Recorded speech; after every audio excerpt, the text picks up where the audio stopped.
चतुर्थी की पूजन में जो आप आखा दाना रखते हो, गेहूँ वगैरह कुछ भी जो भी रखते हो, उसकी बड़ी महत्वता होती है महाराज। यहाँ तक कहा गया है, चतुर्थी की कथा तो आप लोग पढ़ते होंगे, जो लोग पढ़ते हैं उनको मालूम होगा। चतुर्थी की कथा में लिखा है,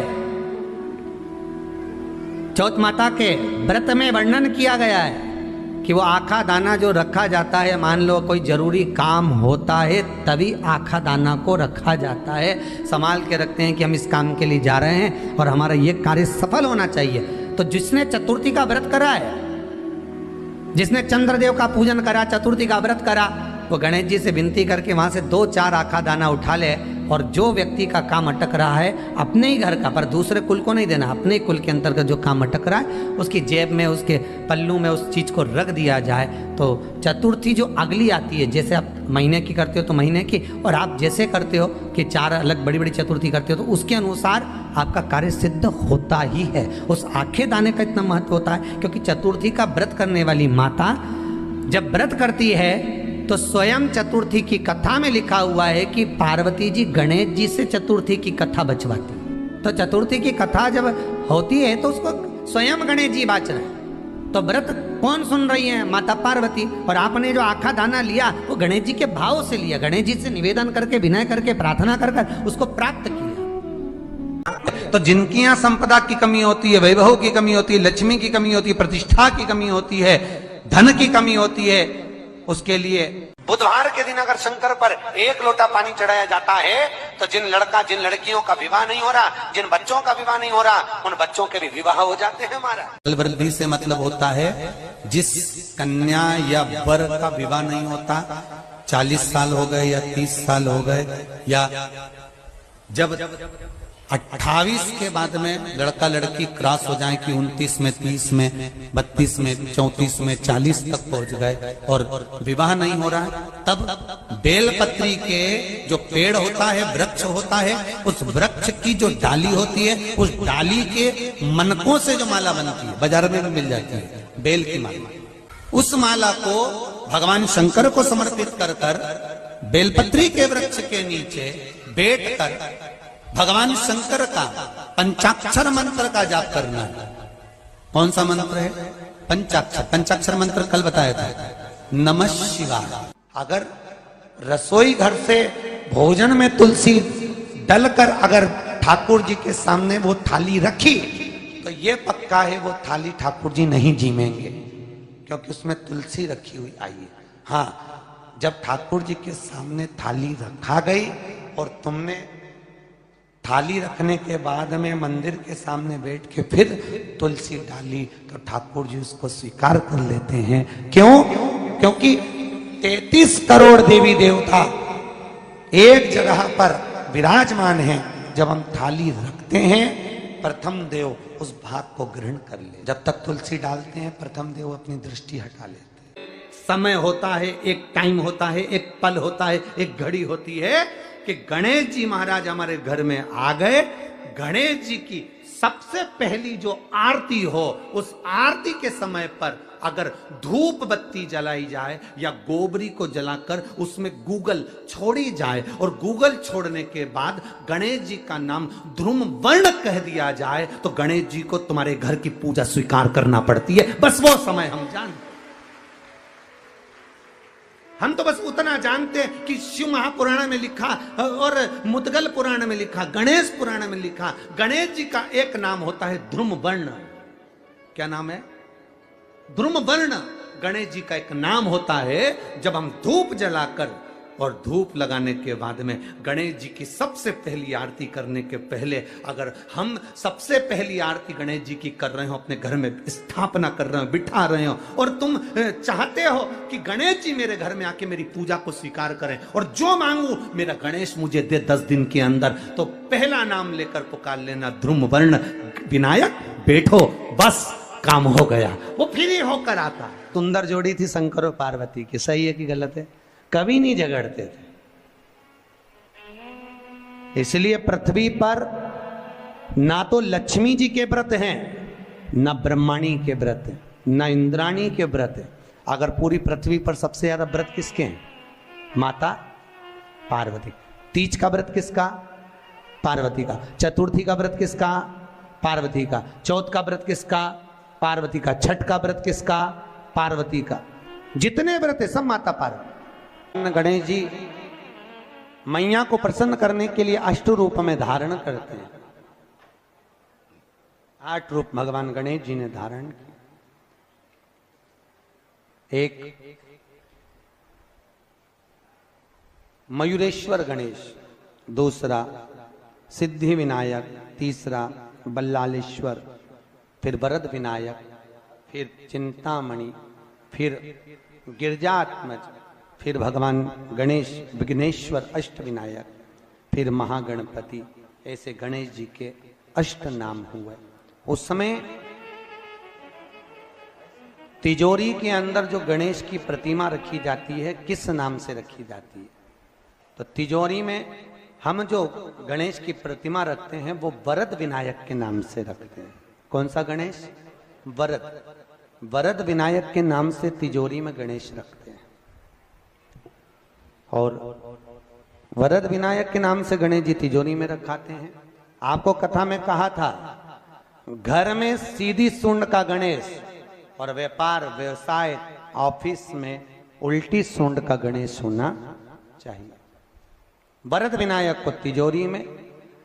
जब मकान का गृह प्रवेश होता है तो गणेश जी की पूजन जो दरवाजे पर करी जाती है उसे सिद्धि विनायक गणेश कहते हैं। कौन सा गणेश? सिद्धि विनायक। जब हम घर में शुभ कार्य हो, बंदरवाल लगाएं, कोई दरवाजे पर शुभ लाभ लगाएं या स्वस्तिक बनाएं या माताएं दरवाजे पर रंगोली डाले तो उसी समय पर सिद्धि विनायक के नाम से रंगोली डालना चाहिए। तो घर में लक्ष्मी बढ़ती है, सिद्धता बढ़ती है। याद रखिए, कभी भी गणेश जी को, मिट्टी के गणेश जी लाते हो भादो महीने में, तो विसर्जन करो तो विसर्जन के समय पर 2 बिंदी, एक कंकु की एक हल्दी की, दीवार पर जरूर लगा देना चाहिए। क्यों? क्योंकि गणेश जी हमारे यहाँ आते हैं तो रिद्धि सिद्धि के साथ आते हैं। पर जब गणेश जी जाते हैं, अगर हम बिंदी नहीं लगाते हैं तो गणेश जी अपनी रिद्धि सिद्धि को साथ में लेकर चले जाते हैं। पति के साथ पत्नी वापिस चली जाती है। जब हम बिंदी लगाते हैं तो उसका मतलब होता है कि हमारे घर की बहू हमारे घर में रहे, बेटा भले भ्रमण के लिए जाए। तो गणेश जी जाते हैं, रिद्धि सिद्धि घर में रह जाती है। इसलिए रिद्धि सिद्धि को घर में रखने के लिए 2 बिंदी लगाना चाहिए, एक कुंकू की, एक हल्दी। रिद्धि सिद्धि। गणेश जी की प्रियता है दुर्वा। क्या प्रियता है? दुर्वा। कितनी दुर्वा गणेश जी को समर्पित करी जाती है? मात्र 5। कितनी? आज के जमाने में लोग गट्ठा बनाकर चढ़ा दें, वो अपनी जगह पर। 5 दुर्वा पंचम इंद्रियों को वश में करने के लिए और भगवान के 5 जो स्वरूप हैं उनको अपने भीतर उतारने के लिए 5 दुर्वा। और दुर्वा में भी 3 गांठ। जब दुर्वा समर्पित करी जाती है तो उसमें नीचे दुर्वा की डंडी पर गांठ रहती है, 3 छोटी छोटी गांठें होना चाहिए। चतुर्थी का जो व्रत करने वाली होती हैं, जो चतुर्थी का पूजन करने वाली होती हैं, उनके भीतर का एक भाव होता है कि जैसे ही शाम का समय आए चंद्रदेव का पूजन करें। चंद्र जब प्रकट हो जाए, कलश भर लिया, उसके नीचे आखा दाना रख दिया, चावल गेहूं जो भी आप रखते हो पूजन के लिए, ऊपर पात्र आदि रख दिया, जलाशय, फिर अपन ने घी का दिया लगाकर पूजन भी कर ली। तो जो चतुर्थी का पूजन करने वाली होती है, जो चतुर्थी का नियम व्रत धारण करने वाली होती है, बड़ी बड़ी चतुर्थियां करती हैं या उसका नियम धारण करती हैं, तो चतुर्थी का जो पूजन करती है वो किस चीज के लिए होता है? केवल संतान, पुत्र, परिवार, हमारा कुटुंब, हम जिस कुल में हैं, हमारा कुल वैभव की ओर बढ़े, संपदा की ओर बढ़े और उसकी आयु बढ़े, उसकी आयु बढ़े, वैभव बढ़े। बहुत ध्यान दीजिएगा महाराज। चतुर्थी की पूजन में जो आप आखा दाना रखते हो, गेहूं वगैरह कुछ भी जो रखते हो, उसकी बड़ी महत्वता होती है महाराज। यहां तक कहा गया है, चतुर्थी की कथा तो आप लोग पढ़ते होंगे, जो लोग पढ़ते हैं उनको मालूम होगा। चतुर्थी की कथा में लिखा है, चौथ माता के व्रत में वर्णन किया गया है कि वो आखा दाना जो रखा जाता है, मान लो कोई जरूरी काम होता है तभी आखा दाना को रखा जाता है, संभाल के रखते हैं कि हम इस काम के लिए जा रहे हैं और हमारा ये कार्य सफल होना चाहिए। तो जिसने चतुर्थी का व्रत करा है, जिसने चंद्रदेव का पूजन करा, चतुर्थी का व्रत करा, वो गणेश जी से विनती करके वहां से 2-4 आखा दाना उठा ले और जो व्यक्ति का काम अटक रहा है अपने ही घर का, पर दूसरे कुल को नहीं देना, अपने ही कुल के अंतर्गत जो काम अटक रहा है उसकी जेब में, उसके पल्लू में उस चीज को रख दिया जाए।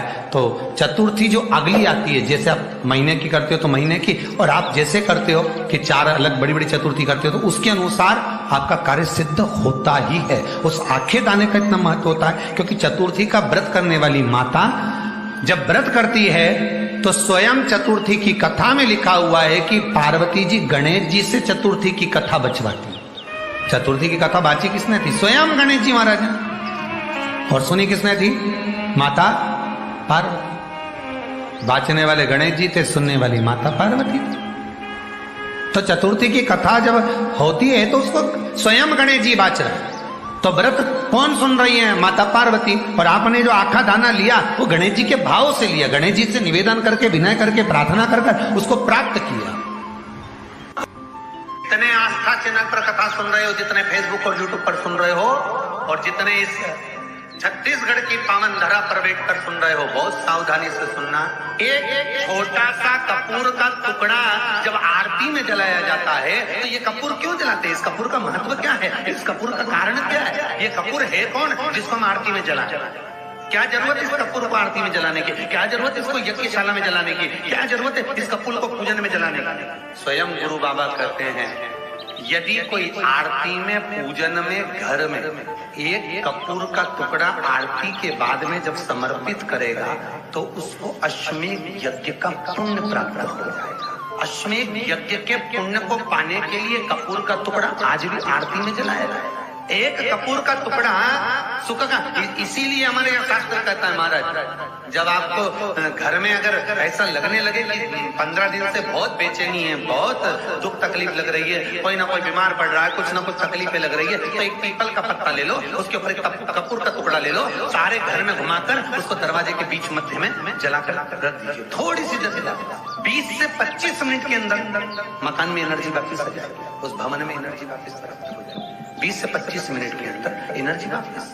लग रहा है कि यहाँ नेगेटिव है तो उसको पॉजिटिव बनाया जा सकता है। रात को 12 बजे शंकर जी के मंदिर में शिवलिंग पर चढ़ी हुई बेलपत्री को उठाकर शंकर मंदिर का शिखर देखकर चबा चबा कर खा लीजिए।